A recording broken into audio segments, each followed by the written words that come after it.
Mister Ramnath Sharma पिछले 4 सालों से अपने बड़े से मकान में अपनी बेटी के साथ हंसी खुशी रह रहे थे। उनकी उम्र अब 65 को पार कर चुकी थी और बेटी प्रिया अब 29 की होने को थी।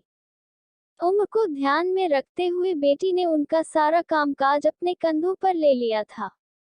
रिया अपने हर काम में बहुत अच्छी थी, जितने अच्छे से वो अपने पापा, घर और उनके कारोबार का ध्यान रखती थी कोई और शायद ही रख पाता।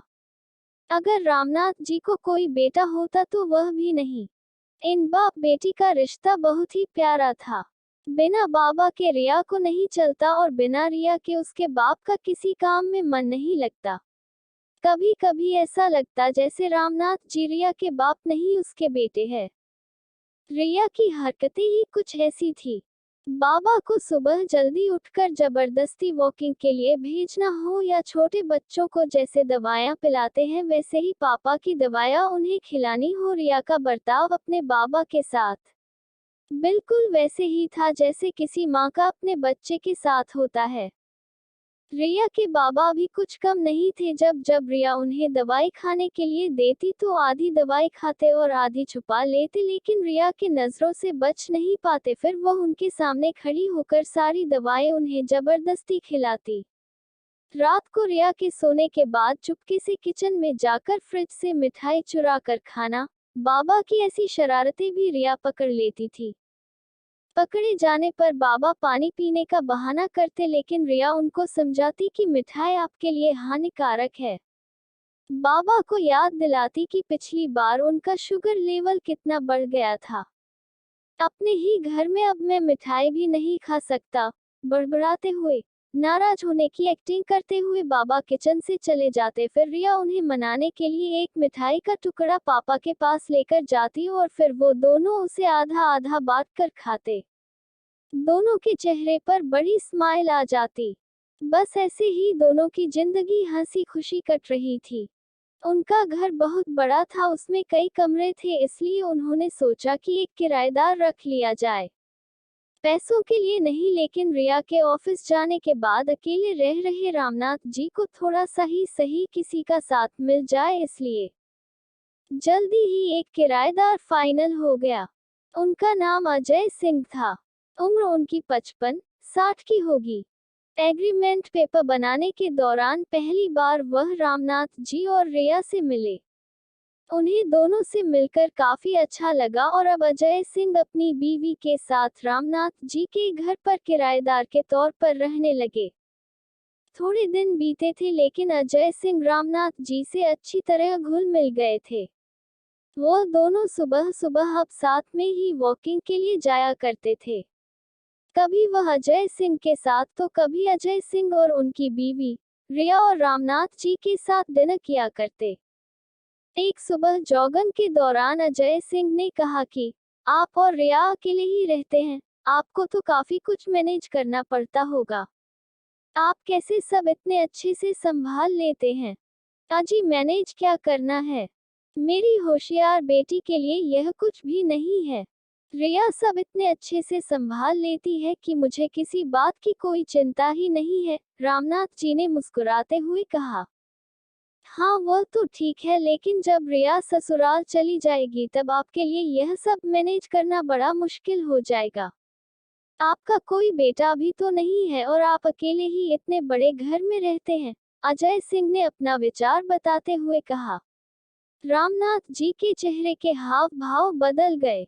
वो अजय सिंह से कुछ कहना चाहते थे लेकिन नहीं कहा और बात बदलने के लिए उनसे पूछा, खैर वो सब जाने दीजिए, आपके कितने बच्चे हैं? अजय सिंह ने छाती चौड़ी करते हुए कहा, मेरे 2 बच्चे हैं, दोनों ही लड़के हैं और दोनों ही अमेरिका रहते हैं। रामनाथ जी को लगा जैसे अजय सिंह उन्हें ताना मार रहे हो, लेकिन फिर भी उन्होंने कुछ नहीं कहा और वो जॉगिंग करके अपने घर लौट आए। कुछ दिन बीते, रामनाथ जी ने अजय सिंह को अपने साथ खाने के लिए बुलाया क्योंकि अजय सिंह की पत्नी किसी काम से बाहर गई थी और वे अकेले थे। अजय सिंह, रामनाथ जी और रिया डाइनिंग टेबल पर बैठकर खाना खा रहे थे। पहला निवाला खाते हैं, अजय सिंह ने खाने की तारीफ करते हुए कहा, रिया बेटा तुमने आज खाना बहुत अच्छा बनाया है। रामनाथ जी ने गर्व महसूस करते हुए कहा, हाँ मेरी बेटी बहुत अच्छा खाना बनाती है।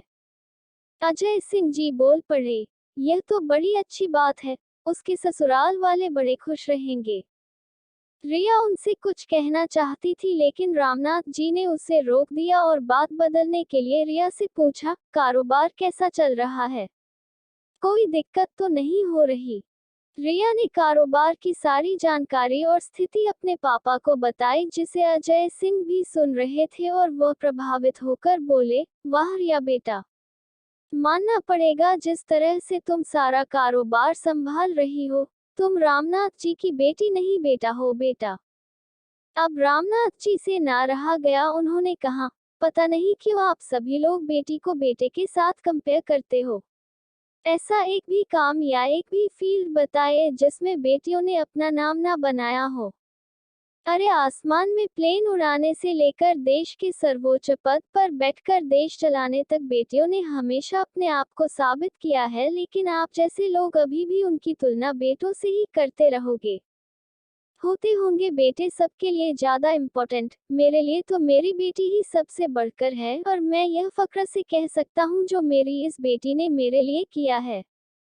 जितना प्यार मुझे दिया है, उतना दुनिया का कोई भी बेटा नहीं दे सकता।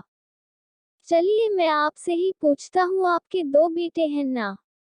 बताए वो साल में आपसे कितनी बार मिलने आते हैं? अजय सिंह जी, दुनिया बदल चुकी है, अब आप भी बदल जाए।